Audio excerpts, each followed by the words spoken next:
one night I just sat down and said, all right, what do you want to do that? And the PCT popped in my brain. I'd always, had thought about it, and I just decided to do it. I really thought I was going out there to have a very solitary experience and to test my wherewithal with months in the woods. And I had basically the opposite of that. I made great friends, and I never, ever spent a night camped by myself in the entire 6 months. Episode 347, Through Hiking the PCT with Phillip Kramer. You're listening to the Adventure Sports Podcast, brought to you by 180 Tech. We talk with adventurers from around the globe to bring you the inspiration and motivation you need to get started in the outdoors or to keep you moving if you're already there. Now here's your host, Kurt Linville. Hi friends, Kurt here. Thanks again for listening to the Adventure Sports Podcast. I have Phillip Kramer for you today, and it's going to be a lot of fun. Phillip wrote a book recently, Hiking the Pacific Crest Trail, Northern California, and so, as you might guess, we're going to be talking about the PCT today and about section hiking as well as through hiking, and we love these hiking shows. They're always fantastic, and everybody has their own unique perspective. So, Phillip, welcome to the program. Thank you. Happy to be here. So, Phillip, you grew up in the Pacific Northwest. I did, yep. Lifelong resident. And you are now living on one of the San Juan Islands. I am. I chose Orcas Island because it has the most hiking. And if you're going to be stuck on an island, I need some hiking. Well, the San Juans are beautiful. I mentioned before I hit record that we went sailing in the San Juans. I can almost name it to the day, and the reason is because my wife was pregnant with my 14-year-old. So... No, I'm sorry, 16-year-old, not my 14, my 16-year-old. Yeah, I had the wrong kid there, so it's been 16 years. But it is gorgeous. Describe for our listeners, just so they know what we're talking about, what the San Juan Islands are about. Yeah, I mean, there are like 600 or 700 islands, and obviously there's just a few that are big. There's tons of small ones. A lot of them actually are completely state parks. And it's just kind of a web of inland sea. The Salish Sea surrounds us. Lots of conifers and a lot of rock. They actually call Orcas Island the Rock. It's less rain than a lot of places in Western Washington, and it's kind of just a gorgeous little locale that you can explore your entire life and find little pockets around every corner. It sounds wonderful. You know, I love the Pacific Northwest and the San Juans especially. So beautiful up there. It's just every time that we've visited, we see so many new things. Not to mention the wildlife, whales and all that stuff. It's amazing to me. And you're living in an amazing place on the island like that. So what did you have to do to be able to establish a life out on the island? Essentially have work that was not dependent on me being in the thick of the city. And both my wife and I have that, and we're pretty fortunate to do that. We've been thinking about moving out here for a very long time. So it took us some years of prep, and we have a 2.5-year-old, our daughter Faye, and she was actually kind of the impetus to actually make it happen, because we really wanted to have a childhood experience out of the city for her. How special. That's awesome. We chose the same thing. We raised our family in the mountains, and we still had to go into the city, however, but it was wonderful to be able to raise the kids close to nature. Nature is their home. They feel very comfortable there, and that was our goal, and it worked out. So good for you. Well, I'm glad to hear that. We're on the right path then, maybe. Yeah, I think so. You never know as a parent. So you have a lot of adventure sports that you love, and we're going to be talking about hiking today, but I want to touch on some of these others. You said that you are a traveler, you love surfing, skiing and snowboarding, playing in the snow in the backcountry in a variety of ways, sea kayaking, and that you're headed to Morocco coming up soon to go surfing, right? Yeah, I am. Wow. So what is that like? Have you been there before? I have been to Morocco before. It was a long time ago, and it was for work. It was a photography trip, which are always very different than a play trip. And this trip is honestly, I'm meeting up with my best friend he lives in Maine, now, and we don't get to see each other that often. So we're just taking off for a little over a week, and we're just gonna surf every day until we can't move our arms anymore, I think. Wow. Okay, I got to throw this out there because I know some of our listeners are going, are you kidding me? This guy lives on an island in the San Juans. He's going to Morocco to surf. He's a photographer. He has location-independent work. How do you get to that? How does that happen in a life? It was something that I set my targets on pretty young. I was still in high school, and when everyone started talking about what you're going to study in college and what college you're going to go to, I just kind of felt that it was a little bit different of a path that I wanted, and it didn't involve a job as I knew jobs to look like through my own parents' experience, and for whatever reason, travel photographer popped in my mind, and I think that was just a product of, hey, this will get me to cool places all around the world. It'll get me out of this little town that I'm in, and I make a living doing it, hopefully. And there have definitely been hiccups along the way with that making a living part. The photography world has changed a lot in the 15 years that I've been doing it, and I wish it was as easy as my first 5 years, but it's getting harder as more and more people are able to make amazing photos with their phones, or a little point and shoot or whatever. And so it's been an interesting experience, and the writing part is brand new to me, but that allows me to branch out and just have a wider skill set. Oh, there you go. How do you think Instagram has impacted the world of photography? Yeah, I mean, I love Instagram. I'm on there. It essentially, my desire to photograph also came from, I just wanted to share with the people that I cared about what I was seeing and experiencing, and Instagram is perfect for that. So I still use it heavily in that way. I also use it now for research. So I can, if I'm looking to go wherever to photograph, say I wanted to photograph in Morocco or go surfing, I can search and have visual references for places that I think look really interesting or promising. And it's just amazing how much is at your fingertips now. And at the same time, the photography world is oversaturated.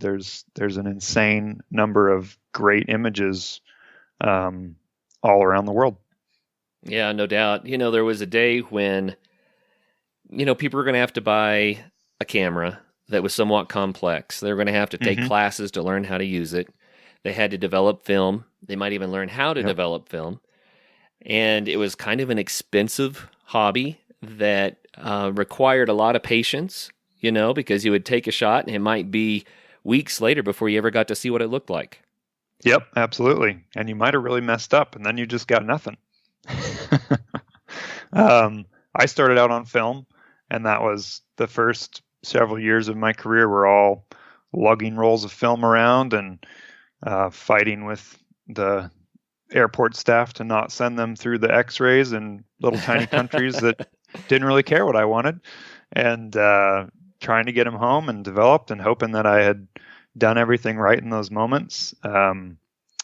Most expenses around traveling have fallen. It's much more affordable to fly across the world at this point. And there's a ton of tools that make finding places to stay and finding like-minded individuals to team up with. It's all gotten remarkably easier.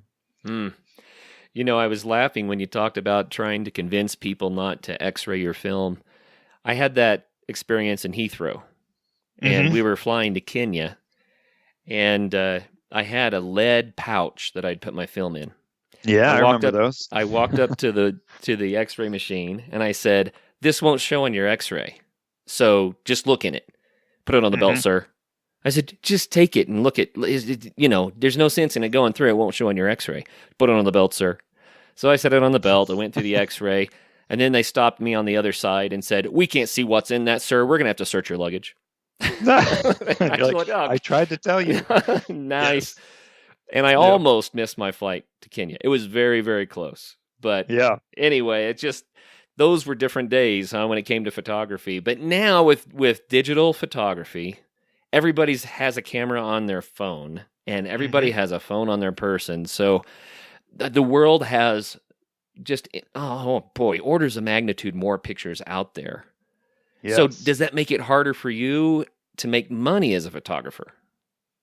Absolutely, yeah. The direction that I took when I started was actually licensing my images through stock agencies, and that has gotten, you can still do it, and there's a vibrant business of that out there, but your price per image has gone way down. And so I think if you're, there's still a career there for people that can throw the hours at it, but it's a very different it's just a very different ball game than when I started. Right. And there's a lot of competition. There is a ton of competition, which I don't think is a bad thing, but it is certainly noticeable. I think that photography just goes hand in hand with adventure sports. It doesn't matter what the sport is. Photography is the way that we can share it with others, like you said, and I know when I go on a hike, I want to share it with my family, and you just reach for the camera. It's what you do. So when you go hiking, how much camera gear are you carrying, and are you there to take pictures, or are you there to hike? Yeah, it really depends on what I'm doing. I actually have times that I intentionally head out and I do not take a camera, and those are, sort of just I'm going for the experience. It's just me, and I don't want to turn on that part of my brain that is looking every direction and around my shoulder constantly, trying to get that right image. And then other times, of course, I have, just my phone, or I just have a little fun point and shoot, and get what I get, but I'm not too serious. And then there's times where, when I've been working on this book, obviously I'm looking to make quality images to share with everyone. And so I'm lugging, usually I try to keep it around 5 pounds, which isn't too bad considering how much I have carried in my past. But for backpacking, I'm not gonna carry 20 pounds of camera kit along with me. So I keep it pretty minimal and try to get by with a little less than I would if I was working out of a car or a kayak or whatever. Right. So when you're headed out to do your best photography, are you using just a standard digital SLR, or do you have a different format? Yep. Nope, just a standard 35 millimeter full frame DSLR. And I've never been too attached to any particular brand. I flip around a little bit, and I don't keep a big collection of lenses, which kind of frees me up to switch to whatever camera seems like it's going to fit my needs. Right on. So let's talk about hiking, but I'd like for just a minute to hang on to the photography subject while we do. When people go hiking, I keep telling people this, and until they've experienced it, it's hard to know what I'm talking about completely, because you almost have to live it. But you will find a place that's beautiful, but then you'll pitch a tent. You'll wake up the next morning and the lighting is just perfect, and there's a little mist, going through the trees, and it's suddenly you're like, oh, and you want to capture it, and you grab your camera, you take a bunch of shots, and then when you look at them later, they really don't look that great. Right? Yep. So what's the trick? How is it that, you go to these magical places, you have these amazing experiences. How do you get it captured on film, or as probably these days we just say as a digital image? Yeah. Well, I continue to repeat that experience. There are times that I absolutely get an image that I really feel captures what I was seeing, and there are probably more times where I look at it and I go, oh man, that doesn't even come close to the experience I had there. And I would say that it is getting easier. Digital cameras certainly have a greater ability to capture. I mean, we're just getting technical here, but they have a much wider range versus slide film, which is what I started with. And so there's a lot more leeway with what you can do to convey that experience visually onto the viewer. But a lot of that is sitting in front of the computer trying to basically take a raw file that its only mission was to capture as much information as possible, and you're trying to pull out the reality of what you want to present to your viewer in it. And I didn't know that going in, and I don't love sitting in front of computers. So it's sometimes it's a little bit like pulling teeth, but when it does work, it's very, very worth it. It's kind of fun because before digital photography, people would try to do the same thing you're talking about by developing their own film, developing the images, and they had tricks that they could use, shadowing parts of the images they shoot it onto the paper, and this and that and the other to try to draw out what they want to emphasize. Now you do it all electronically. Yep. And sometimes on a touch screen. It's very futuristic. Wow. Well, let's talk about hiking, and we may come back into photography just a little bit, because I know that people that are out there hiking, they also love to take pictures. So it'd be cool if you could give us some tips, Sure. Just some ideas. But why do you hike? What's the point? I think at the very base of that question, I hike just to experience whatever may occur. It's I guess at the heart of those kind of adventures, there's a big curiosity.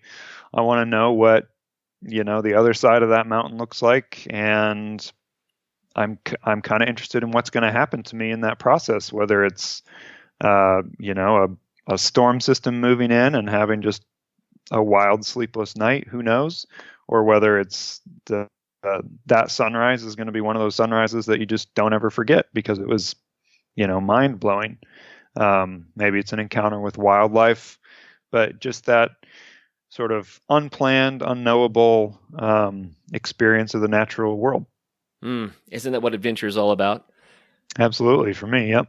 Yeah. Do you have the same problem I do, that I can't hardly stop when I'm out because I always want to see what's around the next curve or over the next hill? Or oh, man. Absolutely, yeah. Through hiking is great for that because, it's in your best interest to keep going if you want to get several thousand miles. But it's a bit of a problem at times. It's hard for me to just sit down and take in one viewpoint and be satisfied there. I want to know what's around the next bend. I think some people hike for the athletic side of the sport. Mm-hmm. They like to watch the miles tick by, and they like to see how quickly they can do it and how far they can go, and how, and for them, hiking has a lot to do with the energy it takes to get there.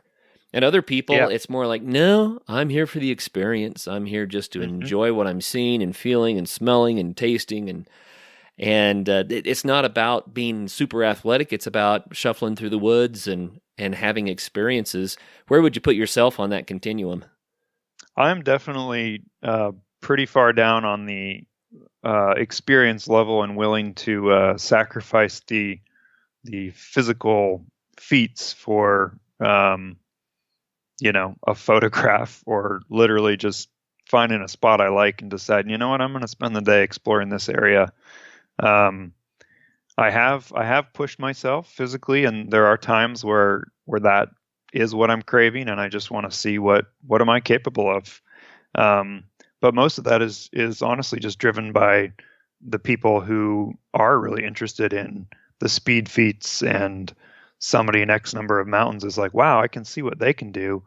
Are they that different than me, or can I actually do some of that too? But my de facto stance is I'm walking pretty slow, and I'm looking around a lot. Yeah. I think that's where I am too. I'm really there for the experience. Sometimes it feels kind of invigorating to pick up the pace and try to cover some quick miles, but really, for me, it's always, when I go hiking, it's destination hiking, 90% of the time. I'm going to be somewhere I want to see, It's official. Winter has arrived, and Bent Gate Mountaineering is prepared to help you get ready for your epic winter. Come check out the latest in alpine touring, telemark, NTN, and splitboarding gear. They have brands like Black Crows, DPS, Dynafit, G3, Icelantic, K2, Technica Blizzard, Arc'teryx, Mammoth, Solomon, Volley, Neversummer, Jones, and BCA. And you do need to be safe out there. Bentgate has the latest in avalanche safety gear. They have beacons, airbags, shovels, and probes, and they're ready to help you educate yourself on snow safety. They also rent out gear, so you can get your skis and your boots there, as well as your avalanche safety equipment. What's more, they also have free demo ski days at local resorts, so you can try out the latest gear. Now, how much fun does that sound? So swing by Bentgate in Golden, Colorado, or go to bentgate.com to find your new gear, as well as to get updates on all of their events.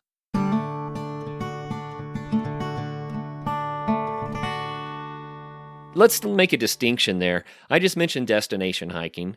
There's section hiking, and there's through hiking. So for people that are new to the sport, what are those things?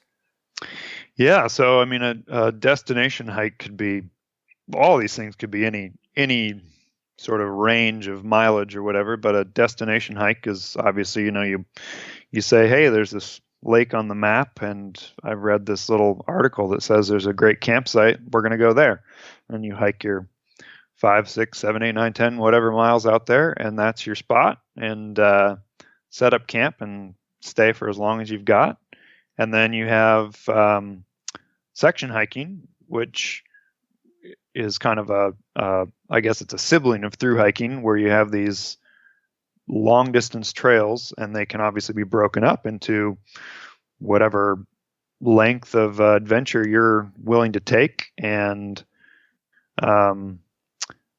you maybe only have the ability to take a weekend at a time. And so you're going out and you're covering however many miles you're comfortable doing in that weekend, planning these little short trips, kind of related to destination hiking. You probably have an idea where you're starting and where you're ending, but there's generally a longer distance covered, and the goal is kind of to piece together over the course of months or years or a lifetime, covering an entire trail.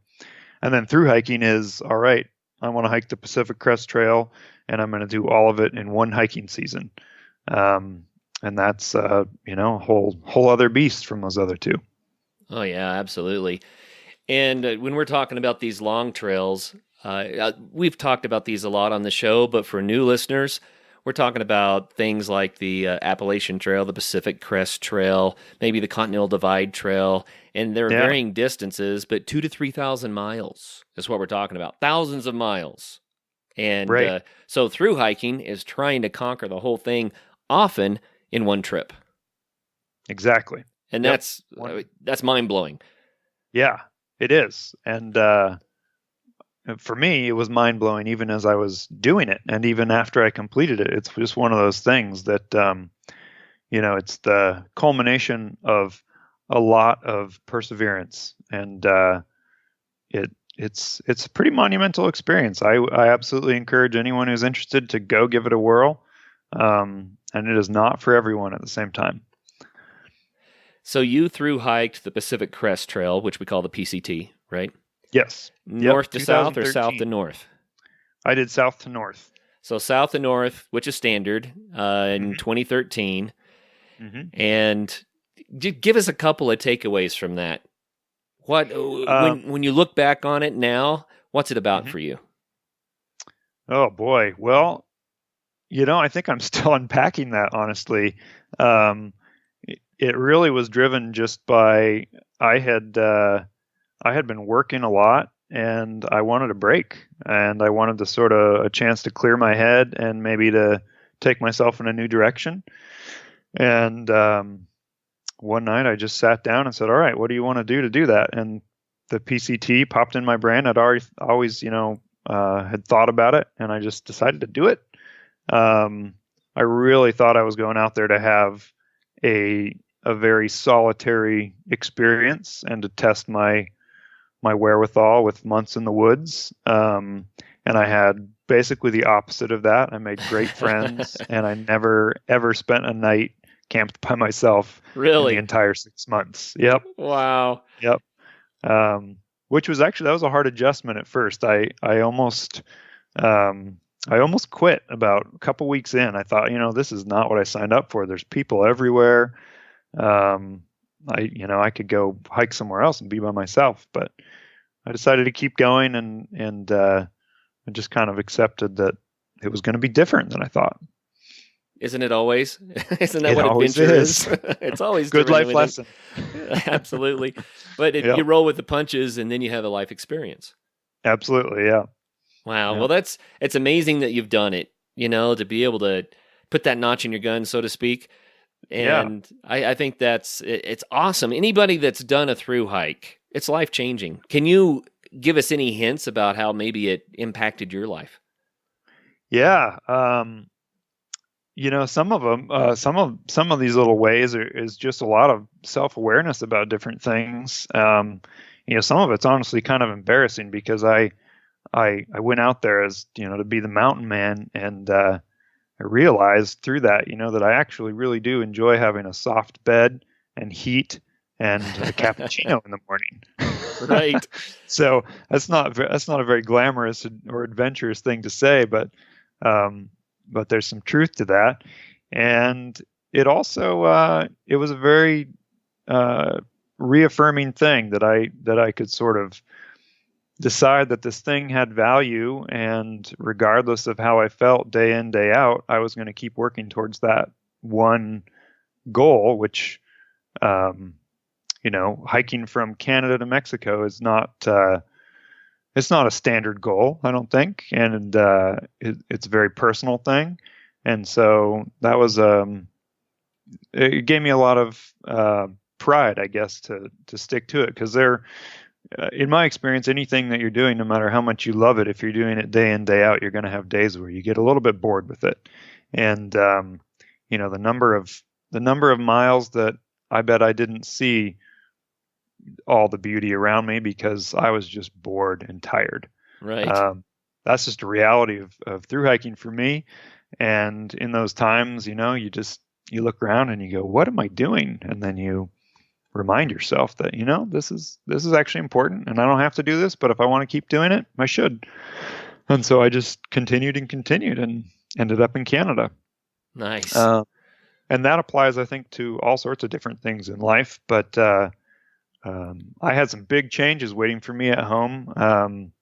When I came back, I ended up reintroducing myself to a friend of mine who I'm now married to, and we have a 2.5-year-old daughter who was very much a wonderful surprise, but a surprise nonetheless. And I often chuckle to myself at how much I draw from my through hiking experience when I'm, a little bit sleepless in the middle of the night trying to get someone to go back to sleep, and just tired as all can be, and knowing that I've got to get up and I got to work some more tomorrow, and just keeping that perspective of what's important in life at the forefront.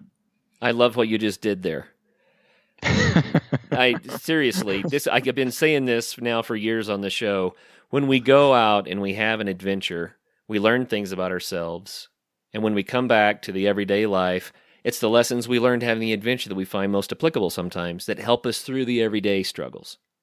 Absolutely, yeah. That's cool. Yeah. Thanks for sharing that. I mean, it's one reason to do it. In my mind, it's one of 1,000, but it's one reason to do it. It's what we learn about ourselves and the skills that we gain that, we can apply to the rest of life. So do you feel like it was kind of a rite of passage for you? Were you the same guy when you finished that you were when you started? No, I think it did change me. I guess I kind of view it as a rite of passage into, I guess, another stage of adulthood. I think I was 32 when I did the hike, which by through hiker standards, that's a little older. And I often wonder about that, and I love asking other through hikers, what was this like for you? Because, I hiked with an 18-year-old, and I hiked with, a 65-year-old through those time periods, and everyone had this remarkable transformative experience, and I don't think any of them would say that at the end they were the same person. And I love how that can apply to people throughout different experiences of their own life. Oh, yeah. Something that I hear people talking about when it comes to backpacking in general, doesn't have to be through hiking, but is staying out there long enough that you kind of you shift into the rhythm of nature. Yeah. Or you know what I'm talking about? Did Absolutely, that happen yep. for you? And how is it different than life off the trail? Yeah, it definitely happened. Back to our performance question, the people who go out and hike the PCT in one season and do it as a physical feat, they're finishing in, under 2 months now. And I took 6 months. So I spent a long time out there, and that was purposeful. And I definitely, I can look through photos of myself on this trip, and they're unlike any photos that I've seen of me in my life. I am incredibly dirty, and I don't look like I care at all. And so, just on the physical level, there is just this. I want to say like an animalistic sort of being in me that comes out more with that time and all those sort of societal things that exist for us humans here. Kind of, you just shed them slowly over time, and naturally, the longer you're out, the more you shed, and the less hold those have on your routines and what you're caring about. Did you find it difficult when you re-entered regular society? Was there a bit of a culture shock and adjustment to get back into the normal routines? There was, yeah. I have a pretty supportive network of friends and family, so I had a lot going for me on that front. But I finished and came right back to Seattle, and that was pretty shocking. It was. I can still remember the first thing that was really hard for me to get used to was just the noise. Right. The ambient noise of a city and all the hustle and bustle was. I could feel my nerves, just chafing with all that. I was anxious, experiencing all that for quite a while. And actually, I've noticed that we just moved up here to the island from Seattle. And when I go back to the city, it still takes a day or two for, the sounds of airplanes overhead to normalize. So that was a big one. And then just culturally, not everyone appreciates a thru hiker, I don't think.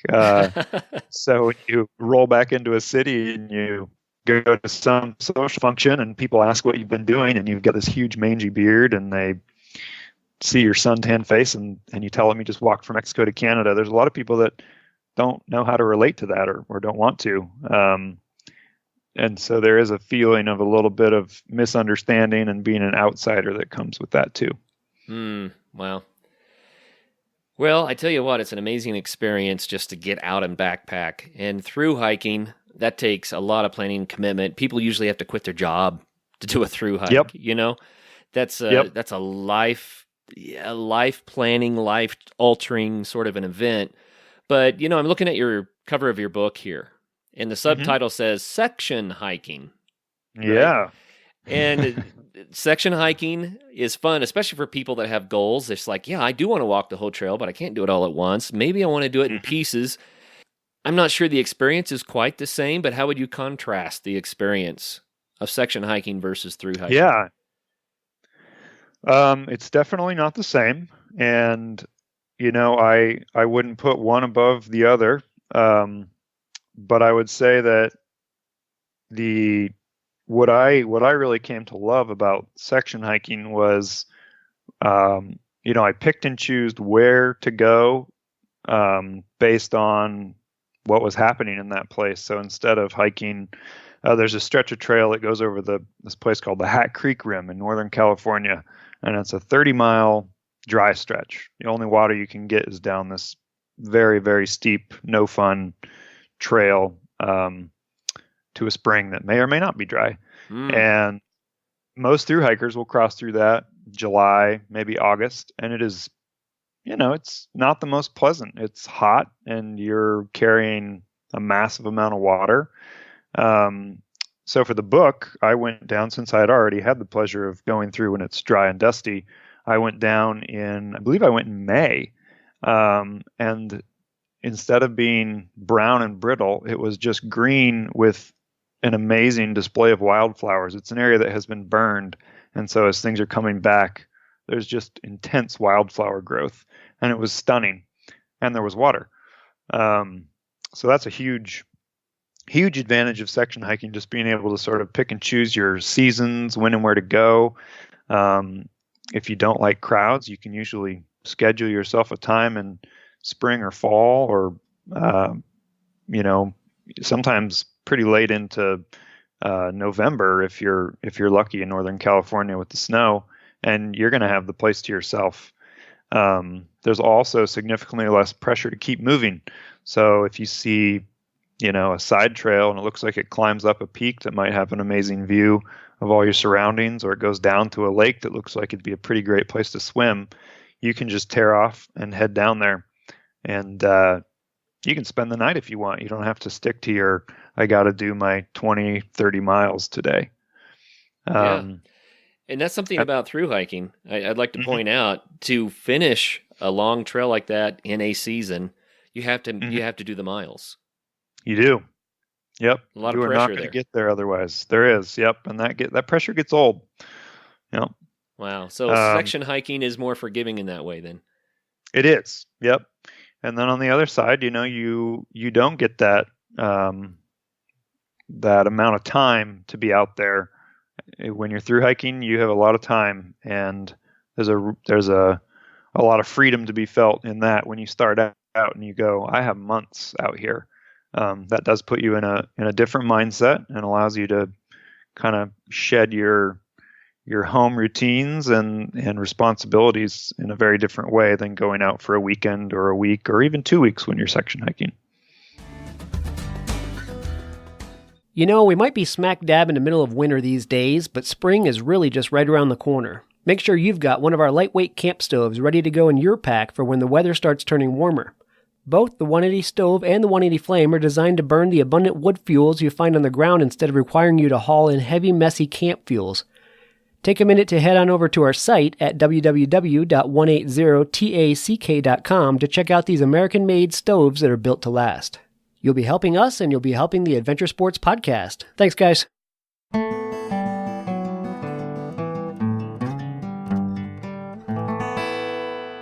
I think section hiking is something that everybody should do.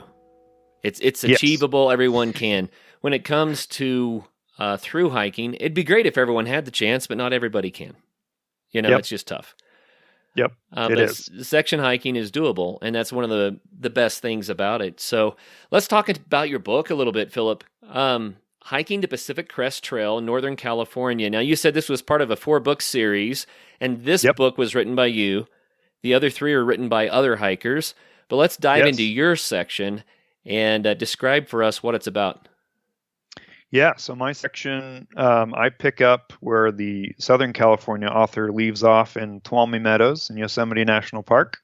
And the trail sort of cruises up through the northern end of the High Sierra and touches around Lake Tahoe area, and then goes through lots of fairly unknown, unvisited places in kind of the central part of Northern California.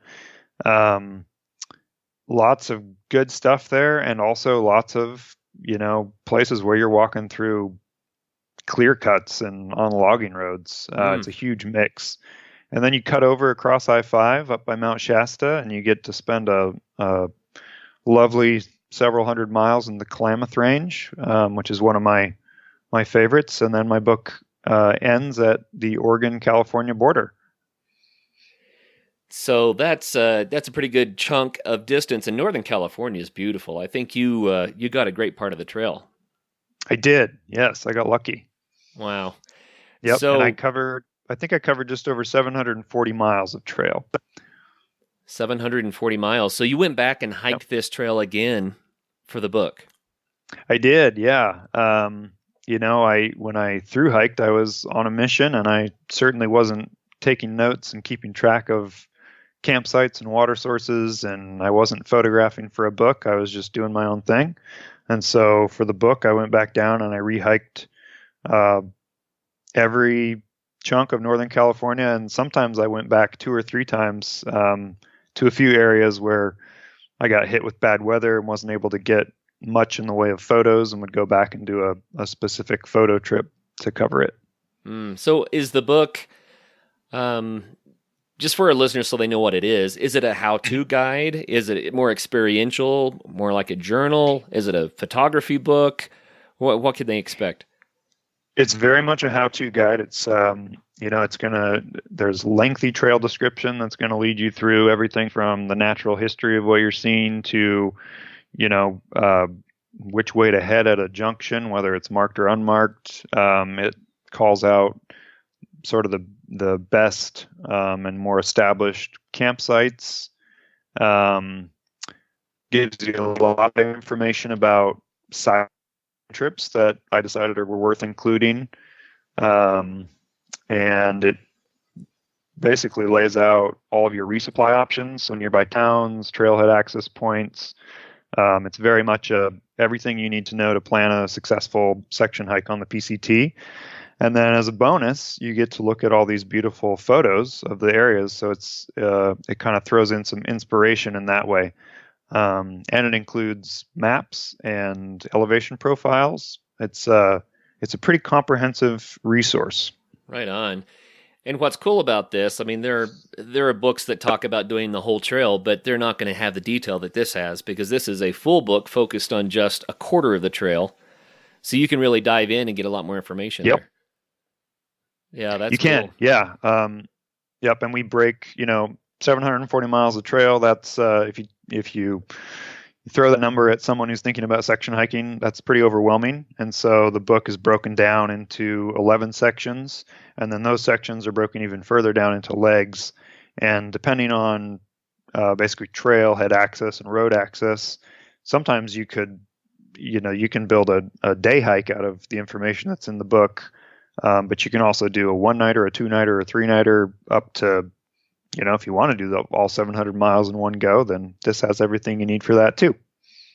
I have to give you a little anecdote. I interviewed Jerry Roach a few years back, who wrote the book on the Colorado 14ers back in the day.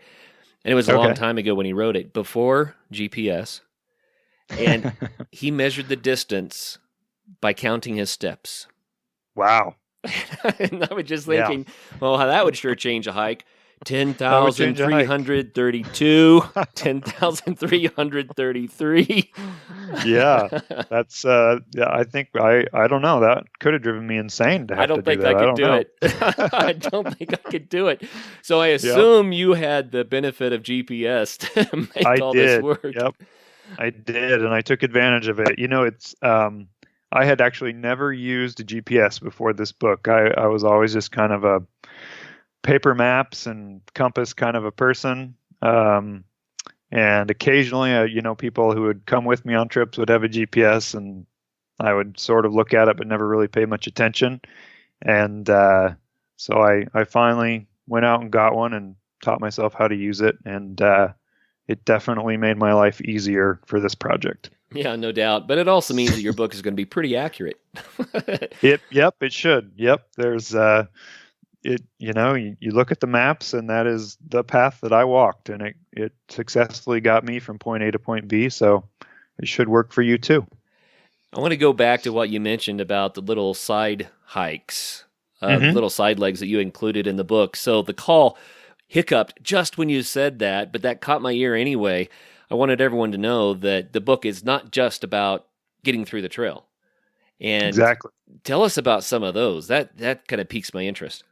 Yeah, those are some of my favorite parts, honestly. And I don't know whether that's just because I didn't have the luxury of exploring those when I did my thru hike, but I was really interested in, what is within a couple miles of the PCT that is, shouldn't be overlooked. You're already out there. To get back out here is going to require a huge effort. So what do we have around us? And through that, I found these great campsites at little lakes that are anywhere from a half mile to 2 miles off the PCT. Typically, when you venture off the PCT, you're usually leaving some crowds behind, so you're getting a little bit of quiet for yourself. There's some that are just climbing nearby peaks, and in a lot of areas of Northern California, there are some pretty spectacular vistas. Up in the Klamath Range, you just have some amazing views over towards the coast, but then also back to Mount Shasta.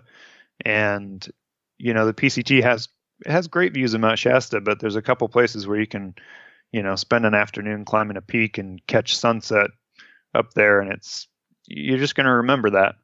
And so I tried to add in all those where I could. You know what? While you were describing that, I scrolled down on your website, and I'm looking at the photographs that you have there, and I can see why you would go off the trail a couple of miles to get to some of this stuff. Amazing. So beautiful. Thank you. Yeah, I mean, that's the goal of those photographs, to say, see, I'm not crazy. You really do actually want to put in the extra effort and climb up that other 2,000 vertical feet, because this is the view you're going to get. Yeah. Wow, this is cool. So people are sitting there saying, yeah, and where is that website? What is that? So it's phillipkramer.com, and that's Philip with one L and Kramer with a K. So that's it. phillipkramer.com, and you can see information about the book there. You can see the photographs. What else is on the website that people could take advantage of? Well, there's a collection of my other photographs from my years of travel. So you can look at Pacific Northwest landscapes, and you can also look at portraits in India or pictures of the Saharan desert and all over the world. And then I hope to be adding more PCT related things as we go, but for now it's just kind of a photo heavy preview of the book, and some of the photos are printed in the book, and some of them are things that didn't make the cut, and they're still pretty nice to look at. Right on. And if you don't have Wanderlust already, maybe you need some help to get it. You should. You need to have Wanderlust in your life. I'm convinced it's a necessary part of living this life. Go to phillipkramer.com and start looking at some of these photographs. And if that doesn't do it, they help. I don't know what will. I hope they help. I agree. It's a good thing to have in your life. Yeah, definitely. So you have had a lot of travel in your life, and I'd like your perspective on that. How has travel impacted you? Yeah, travel. I mean, first and foremost, I grew up about 3 miles outside of a town of 2,000 people. And it was a great place to grow up, and it was a very small community, and travel just sort of exploded my idea of the world and laid out, just a huge array of diversity in everything from people to wildlife to, plant species. It's a pretty amazing place we live. And, if anything, I have been a lot of places, but if anything, that has just only convinced me that there are so many more to go. So that's been the biggest thing, just a broadening of my perspective, I think. When you travel, are you one of these people who wants to just kind of see the landscape, the people, the culture? Are you the kind of guy that has to roll up your sleeves and get dirt under your fingernails? You know what I mean? Yeah. I've always found that similar to my hikes, it's kind of what I'm intending to do. And if I'm traveling for work and I've got to get, X number of quality photos from someplace, I'm pretty focused on that. It's hard for me to relax and just kind of let the culture or the place take hold of me. I'm really driven to get what I came for in terms of how I make my living. But if this upcoming trip to Morocco is not a work trip at all. And so I'm just going to roll with whatever comes my way. And, the intention is we're going to surf, but I'm sure we're going to meet some interesting people here and there, and they're going to offer us up some other experiences that we can't imagine at this point in time. And so I'll roll up my sleeves and go after whatever they are suggesting. I've heard some statistics, and I should look it up so I know what they really are, but it's something along the lines of 20% of Americans have a passport, and of people that have passports, it's some tiny little percentage that's ever used it to get out of the country. Yeah. Americans are not well traveled, and people around the world have even mentioned that to me in various interviews. Yeah, well, Americans don't have a reputation for actually seeing what's out there. I think that travel has a lot of value, but how does it shape perspective and give you a different appreciation, perhaps, for the rest of the world than what you might get if you didn't go? Yeah, that's a great question. For me, I think just, the thing that instantly came to mind when you said that is just seeing how people live differently all around the world it's just been sort of very opening for me in understanding how I live and how it kind of fits into the broader picture. I've spent nights in huts made of cow dung in the desert, and I've also spent nights in crazy mansions on the beach somewhere. So it's a very it's a humbling experience to just see all that and see the difference. But I think that's the biggest thing. I guess just being in the world of humanity that really makes an impression on my perspective and makes me look at what I have and what I'm doing, and it makes me appreciate it, and it also makes me aware that there are some things that are much more important than whether I had my coffee this morning. In the world, there's a lot of people who need a lot of help out there, and there's a lot of people that have a lot, and travel's one way that you get to experience some ways that those gaps can be bridged, I think. Yeah, I like that. I look at a map, and a map is a giant question mark for me. Totally. And then when you go to a place and you're in the map, you're in the landscape, then the answers start to flow. And I just love that discovery, and the people you meet along the way, the landscapes, the climate, all of it, the foods, I don't know, can't get enough of it. And I don't do enough of it. So there you go. Yeah. Right. Yeah. It's a very enriching experience. People are making things work all over the world in very different ways, and it's pretty impressive. Well, you have certainly created a lifestyle that's allowed you to do a lot more of that than what some people are able to do. And I think that's really cool. I often mention on the show, adventure-focused lifestyles. They're out there, and they're different probably than the majority of Americans live, but there are ways to do it. Do you have any recommendations if someone says, you know what, I'm not ready for the 9-to-5 yet. I want to have a lifestyle that offers me these sorts of experiences. You have any recommendations for them? The thing that helped me most, I think, was seeking out like-minded individuals, and especially people who had success with that.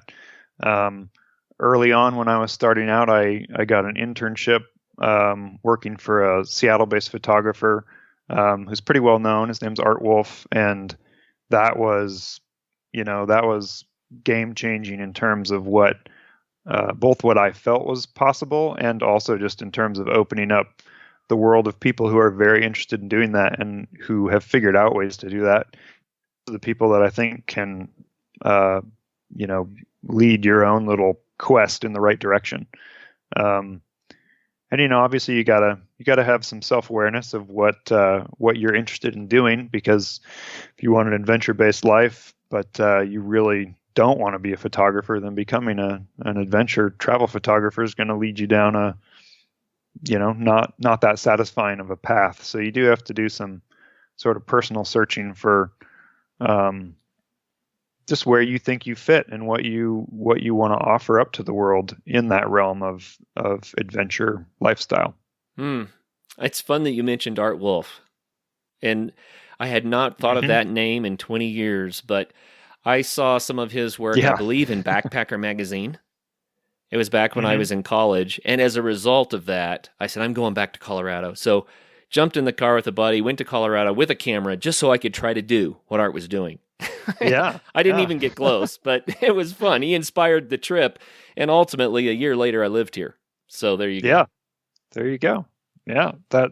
I mean, it doesn't take, I don't think it takes a huge thing to lead to those kind of life changes. I think a lot of people are looking for something that is a big indicator, but you never know. It can just be seeing a photo and being like, oh yeah, I want to go there and try that. And then next thing you know, you've uprooted and changed your whole existence. And why not? Yeah. Why not? Why not? Yep. Absolutely. What we often forget is we could always go back again. That is true. Yep. It's still going to be there. You have an experience, you say, okay, I had an experience, I want more. Or you might say, okay, that was good, I'm going home. But that's fine. Yep. You did it. So. Yep, absolutely. And that happens on the PCT all the time. I met a lot of people in the beginning of the hike, and some of those went all the way to Canada, and some of them got to different points on the trail, and they said, I think I've had enough. I'm actually, I'm not really interested in walking anymore, and I'm going to go climbing now or whatever. So yeah, you just you got to pay attention to yourself and go have those experiences and see what it means to you. Absolutely. Well, where can people get your book? I know it's coming out in March, but they can pre-order right now. So you can. Yep. You can go to mountaineersbooks.org and you can order it there. And then the huge friends over at Amazon also have it, so you can pre-order it there. I think IndieBound it can be pre-ordered at. And then after March 1st, it should be in pretty much all the bookstores around the country. And we have a promo code for you. There's a 20% off discount code. It is Cali Hike, CALIHIKE. You can use it on mountaineersbooks.org for a 20% discount off of my book. Right on. That's awesome. So 20% off. That's Cali Hike, like California. Cali Hike, CALIHIKE. Right on. That's so cool. So hiking the Pacific Crest Trail in Northern California by Phillip Kramer. I want to say a special thank you to Mountaineers Books. Absolutely. They're making a lot of this possible. And they absolutely are. We recently, if the listeners have been paying attention, they'd say, well, wait a minute. You've had a few authors on from Mountaineers Books now, and we have. And I really appreciate Mountaineers Books for sharing the wonderful authors with us, because you guys have such neat experiences. And it's all about getting out there and doing what you love to do and then helping other people to do it. And Mountaineers Books they're a nonprofit, right? They are indeed. Yep. They are all about helping people to go out and have these experiences. So I just want to say thanks to them. And by the way, we bumped into them at Outdoor Retailer last weekend. Oh, good. And got to shake hands and smile, and it was a lot of fun. So anyway, thanks Excellent. Mountaineers Books for what you're doing, and thanks Phillip Kramer so much for putting this book together. You have opened up a bit of the wilderness for us to go explore now. That's my hope. Yeah, I just, it's something I love, and I want to share it with people. And I also have to thank Mountaineers Books, because they gave someone with virtually no writing resume the go-ahead to try and write a book. Yeah, but I'm sure you did a great job anyway. I hope so. I just tell people, if the writing isn't your favorite, at least the photos are pretty. The pictures are going to be great. We know this for sure. Well, the most important thing is that you made it now possible for people to better section hike this 750, is that you said, miles of trail? Yeah, just over 740. But, if you get the whole series, you've got over 2,650 miles to explore. And that's, I think that probably qualifies as a lifetime of adventure right there. Oh, yeah. I think it would be fun to get this book and then do the different sections and just check them off in the book as you go, and say, okay, absolutely. I did that. Maybe journal a little bit about what you experienced and see how it impacts you over time. And I could see this as being a beautiful way to get outside. So Yeah, that'd be a very wonderful way to use the book. That would make me very happy. Anyone who does that, you should send me pictures of your journal notes, if you don't mind. Right on. Well, again, the website is phillipkramer.com. The book is Hiking the Pacific Crest Trail, Northern California. Phillip, thank you so much for your time today, man, and thanks for all the hard work of getting this book together. Absolutely. Thanks for taking the time with me, Kurt. Oh, you bet. And for all of our listeners out there, I always say it. Until the next show, make sure you do get out there. Have some fun. Thanks for joining us for this episode with Phillip Kramer and the PCT. Until the next show, get out and have some fun. Why don't you do yourself and us a favor and become a member of our Facebook group? In there, you can hear about some awesome adventures, learn how to do new ones, and share what you've been up to.